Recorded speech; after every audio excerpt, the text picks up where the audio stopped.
The sun over Frostvale County, Texas, burned bright enough to bleach the wooden fences and dry out every whispered doubt among the men gathered at the old livestock auction. Inside a small, neglected pen, a colt stood trembling, ribs pressing against a frail coat, both front legs wrapped in dirty bandages that barely hid the pain beneath. Tacked to the gate, a hand-painted sign read, "Injured Colt, ASIS, $0 best offer." Most buyers drifted by, looking away as if the sight of hopelessness might stain them. But near the gate, kneeling in the warm dust, Seraphina Nightveil held her last $50 in a clenched, shaking fist. Seraphina, just 16, carried the stubborn legacy of the Nightveil name. Fierce and soft all at once, with a wildness in her eyes that made the old ranchers uncomfortable. Her denim sleeves were rolled to her elbows, her boots scuffed by years of chores she never complained about. Behind her, men like Dorian Blackthorne and Magnus Thornfield, veterans of this land, shoulders hunched under broad-brimmed hats, watched in a silence that was equal parts pity and warning. They'd seen young Hope come here to die before. But Seraphina didn't care for their caution. She looked only at the colt, a fragile scrap of life whose deep brown eyes mirrored her own stubborn fire. She had scraped together these $50 from odd jobs at Stormheart Ranch, where Ophelia Stormheart, the sharp-tongued owner, paid her just enough to buy feed for her grandmother's chickens.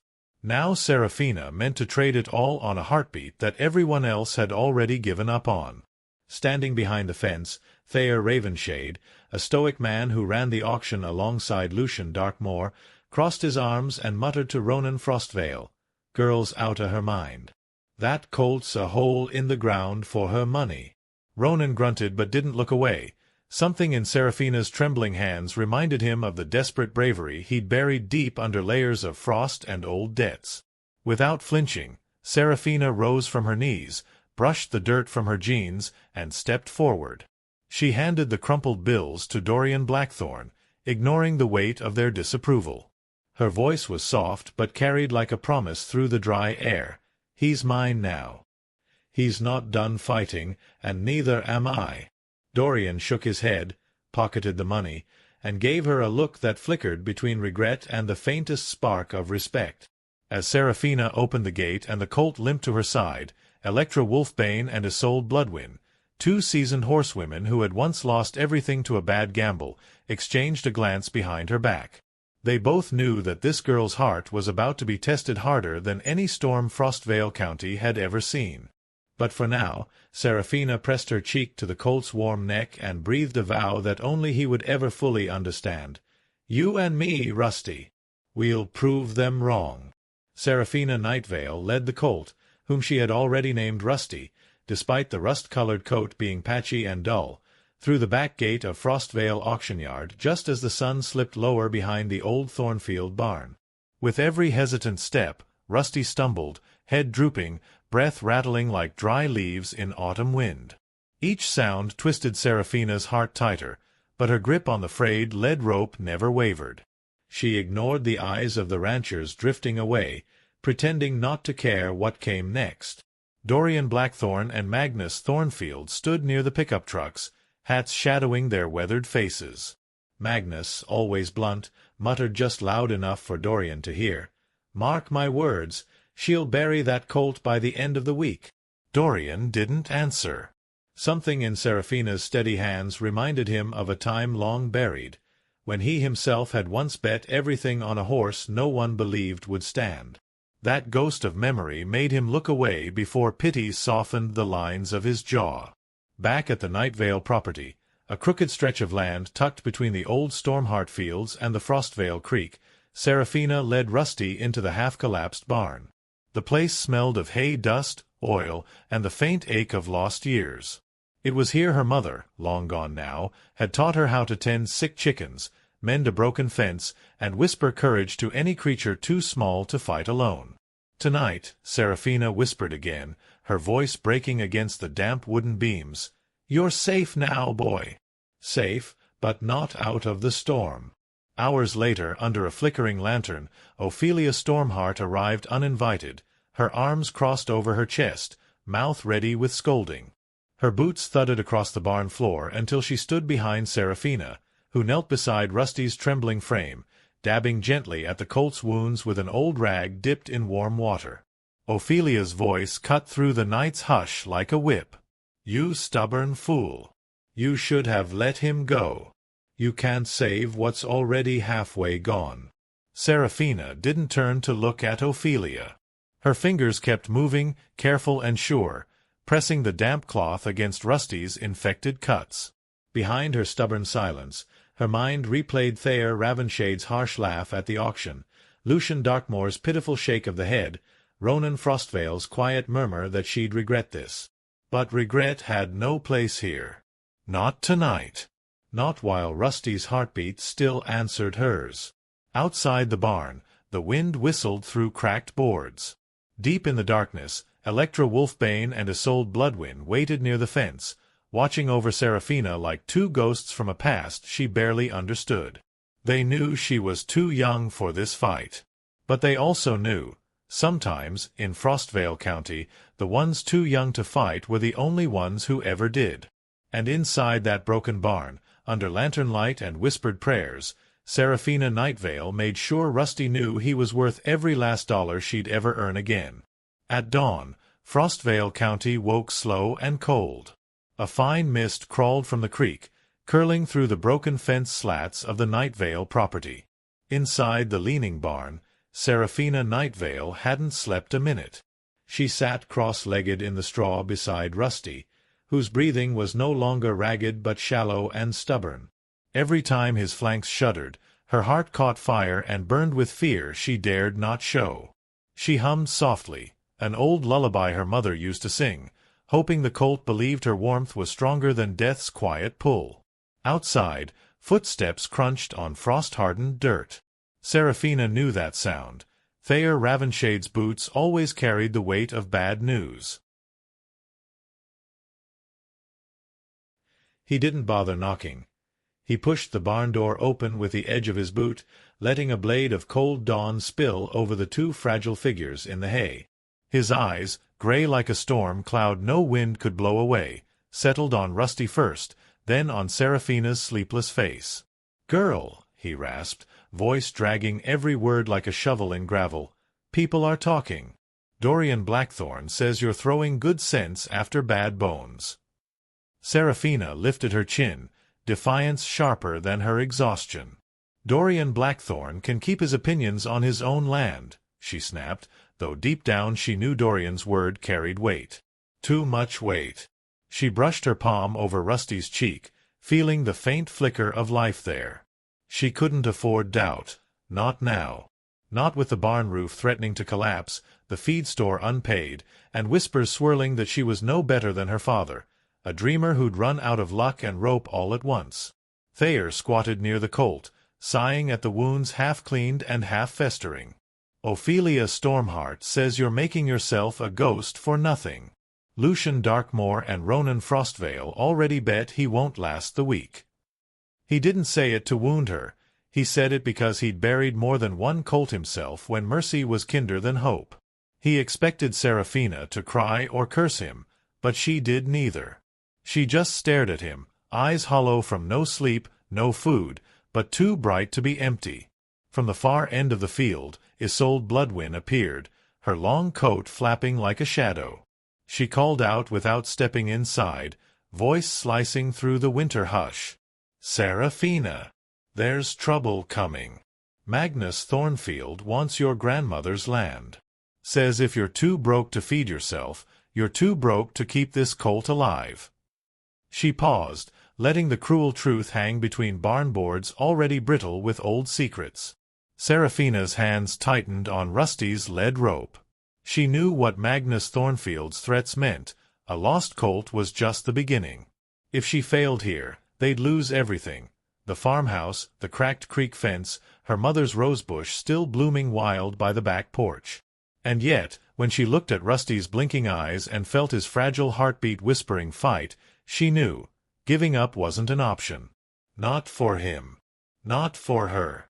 Not for the Nightveil name that still had fight left in its bones.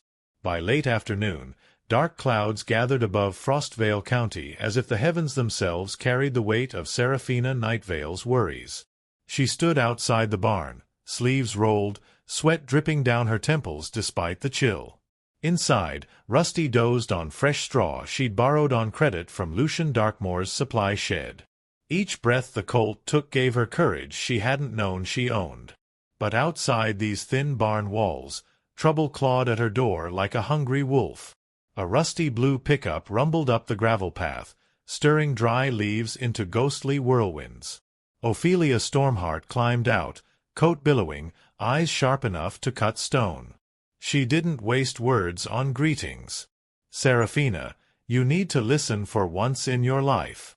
Magnus Thornfield's lawyer filed papers this morning. If you can't pay the back taxes by month's end, the county will take this land and auction it off, barn, house, that half-dead colt included." Seraphina gripped the pitchfork handle so tight her knuckles blanched. "Let them come," she said, voice shaking but unyielding. "They'll have to drag me and Rusty off this dirt. My mother planted every tree on this land with her bare hands. My grandmother bled for it. I won't give it to Thornfield just because he smells weakness." Ophelia stepped closer, lowering her voice. Under her coldness, something soft flickered, an old wound she never spoke about. "Pride doesn't feed a colt, Seraphina. Nor does a graveyard of good intentions. Dorian Blackthorn said he'd help if you agree to sell Rusty to him. He claims he can save the colt, spare you the debt. It's not kindness. It's business. But it's survival." Behind Ophelia, Isolde Bloodwyn and Electra Wolfbane emerged from the line of fence posts like watchful shadows. Isolde spoke first, her words brittle as ice. "If you sell Rusty, Thornfield still gets this land when you can't pay. You'll lose both." Electra added, quieter but fiercer, "But if you keep him, and he dies, the county won't even have to fight for your farm. Folks will say you're cursed, like your father. They'll turn their backs for good." Seraphina looked past all of them, past Ophelia's scolding, Isolde's warnings, Electra's doubts. She saw only the barn, where Rusty lifted his head at the faint sound of her voice. In that fragile heartbeat, she decided, she would fight Magnus Thornfield and anyone else who came for what was hers. If Frostvale County wanted a ghost story, she'd give them one to whisper about for generations. And tonight, under the bruised sky, Seraphina Nightveil vowed to stand her ground until the last nail of her barn fell.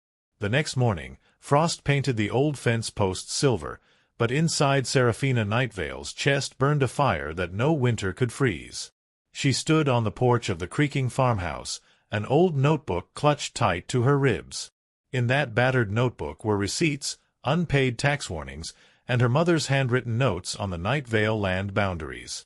Proof, she believed, that Magnus Thornfield's claims were built on rotten roots. She intended to show every neighbor in Frostvale County exactly who he really was. Electra Wolfbane waited at the bottom of the steps, coat flapping in the bitter wind.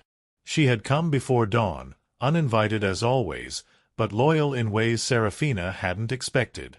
"If you're going to the town square, I'm coming too," Electra declared, her eyes glittering like cold steel. "You think Thornfield will just let you embarrass him? He'll have half the council in his pocket before noon." Seraphina stuffed the notebook inside her satchel and threw on her grandmother's patched winter coat. "Then let him. If he wants a fight in front of the whole county, that's exactly what he'll get." Her voice trembled on the edges but didn't break. She had spent too many nights whispering promises into Rusty's mane to crumble now that the daylight demanded courage. By the time they reached the Frostvale town square, rumors had already bloomed like weeds. Thayer Ravenshade stood at the courthouse steps, arms crossed, watching as Lucian Darkmoor and Ronan Frostvale whispered urgently to Dorian Blackthorn. The three men turned when Seraphina approached, Electra at her side like a sentinel. Dorian's face was carved with regret.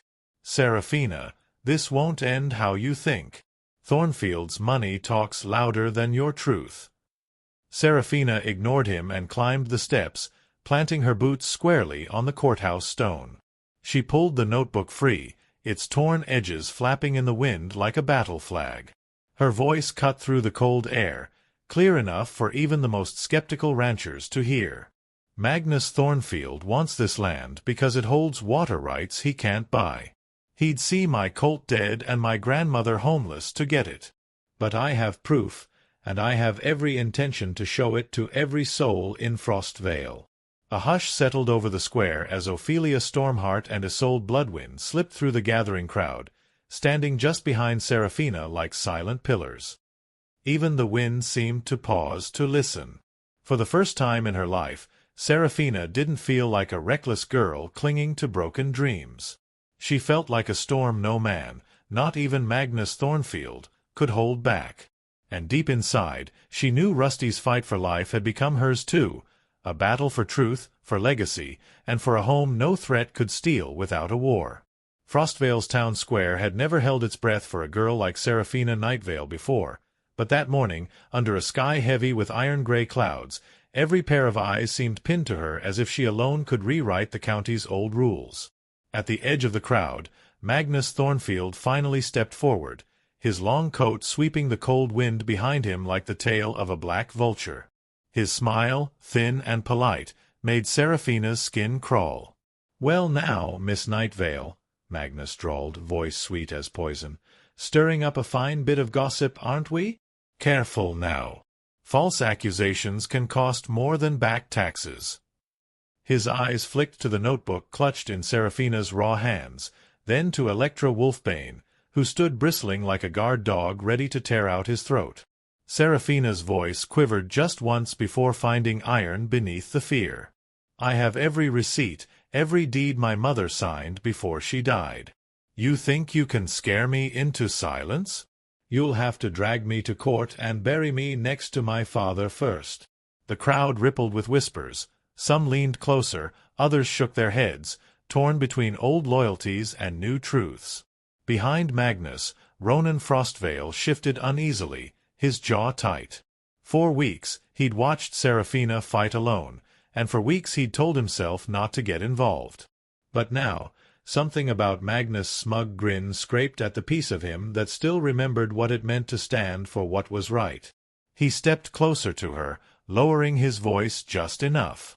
"There's an old survey map in the county archives. Shows the creek line running deeper onto Nightveil land than Thornfield claims.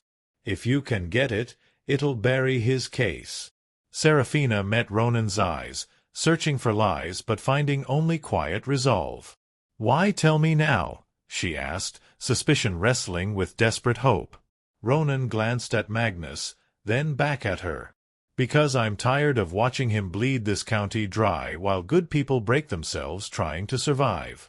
And because your father once saved my brother's life. I owe the Nightveils more than I owe Thornfield's pockets." Ophelia Stormheart stepped forward, her voice sharp as cracked glass. "Then what are we waiting for? If that map exists, we'll find it before Magnus can buy off every clerk in Frostvale." Seraphina clutched Rusty's worn lead rope in her pocket, grounding herself in the thought of his quiet strength waiting back at the barn. This fight was no longer just about $50 or a dying colt. It was about a girl daring to stand where her family had fallen, and refusing to bend even when the whole county whispered she would break. The Frostvale County Records Office had not seen this many visitors in years. By dusk, Seraphina Nightveil, Electra Wolfbane, Ronan Frostvale, and Ophelia Stormheart crowded around a wooden table stacked high with brittle ledgers and cracked leather folders. The room smelled of old paper, mildew, and secrets that never should have been buried. Flickering overhead lights hummed like insects in summer. Seraphina's fingers trembled over the yellowed pages as she whispered to herself, "Come on, Mama. Show me you left us something worth saving." Ronan leaned over her shoulder, close enough that she could feel the warmth of his breath. "If Thornfield gets word we're here, he'll have someone lock these files up before dawn," he murmured. Electra, restless as a coiled snake, prowled the aisles, eyes darting to every creak in the floorboards. Ophelia, for once, said nothing.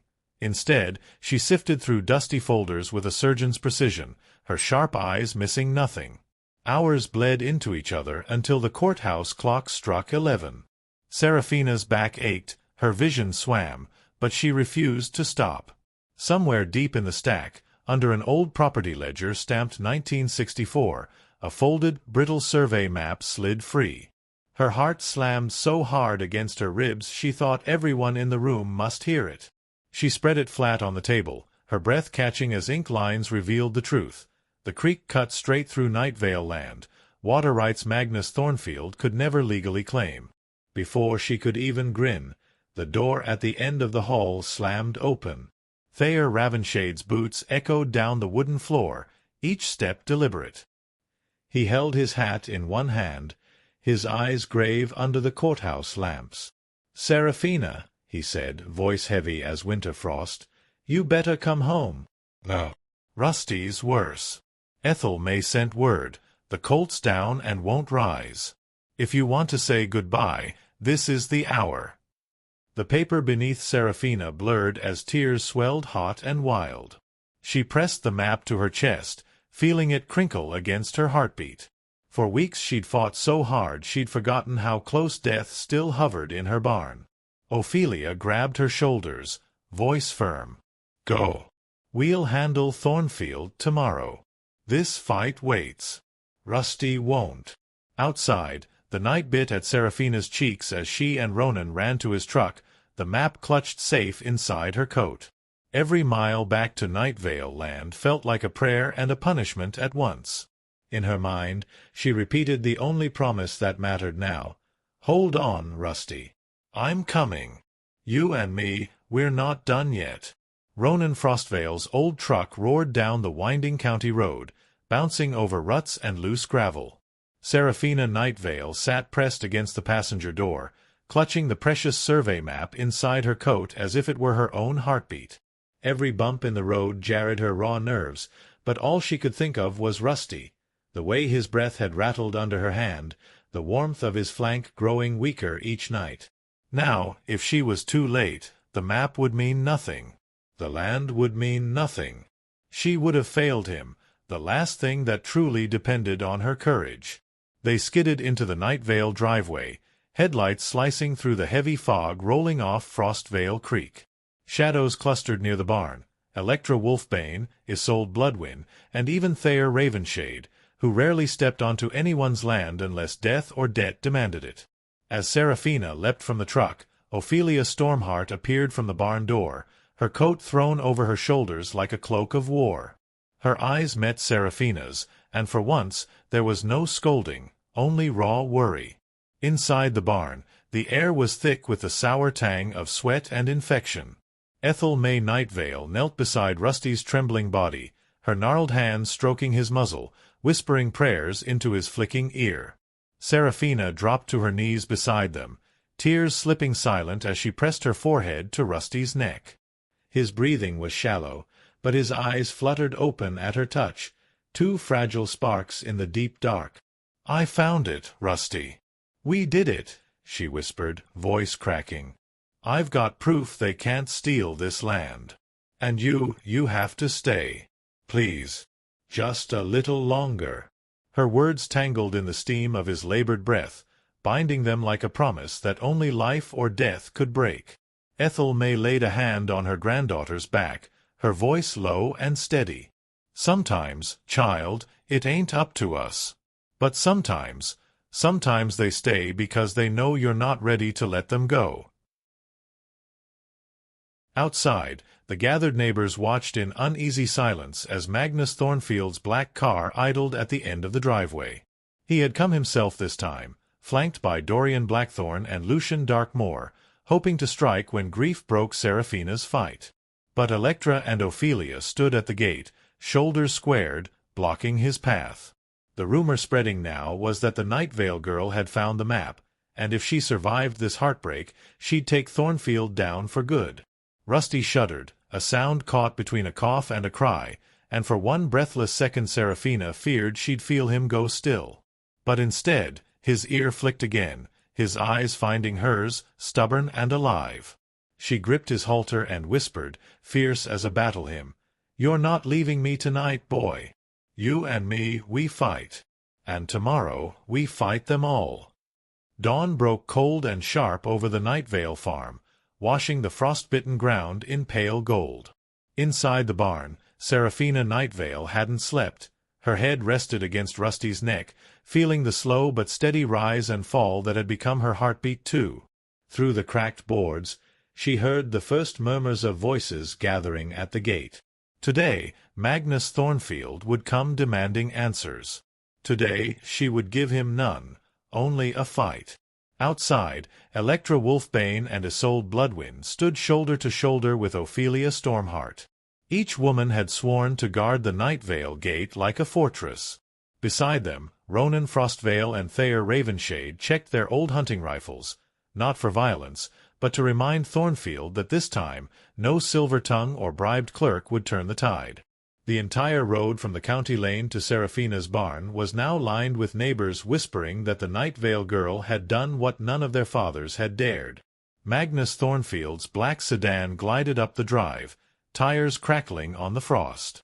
He stepped out, dressed in a tailored coat that belonged in a city boardroom, not a muddy Texas yard. Dorian Blackthorn and Lucian Darkmoor flanked him like loyal hounds, though their eyes flickered with doubt now. The rumors of the survey map had spread like fire through dry brush. Magnus paused at the line of neighbors and allies, his lips curling at Seraphina emerging from the barn, dirt on her jeans and straw in her hair, but her chin lifted like a queen's crown. "Miss Nightveil," Magnus called, voice smooth as silk over poison. "Let's not make fools of ourselves. Hand me the map, sign over the deed, and I'll forgive your debts. Keep your pitiful colt, if you must. Or force my hand and watch your farm sold out from under you in court." His words dripped false mercy, each syllable meant to remind her she was young, poor, and alone. But Seraphina wasn't alone. Ophelia stepped closer, her voice slicing through the cold air. "You'll do no such thing, Thornfield. She has the original survey, and half this county ready to swear in court you lied to steal her creek."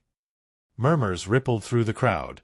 Thornfield's confident smirk faltered for the first time. Behind him, Dorian Blackthorn lowered his eyes, suddenly ashamed to stand so near. Seraphina rested her hand on Rusty's halter at her side. The colt, gaunt but upright, pressed close as if lending her his fragile strength. Her voice was clear, calm, and carried all the promise of the Nightveil name. "This land stays ours. This fight ends here. And if you want to see my proof, you'll find it waiting for you, in court, in the papers, and in every honest mouth in Frostvale." For the first time, the whole town saw not just a girl, but the storm she had become.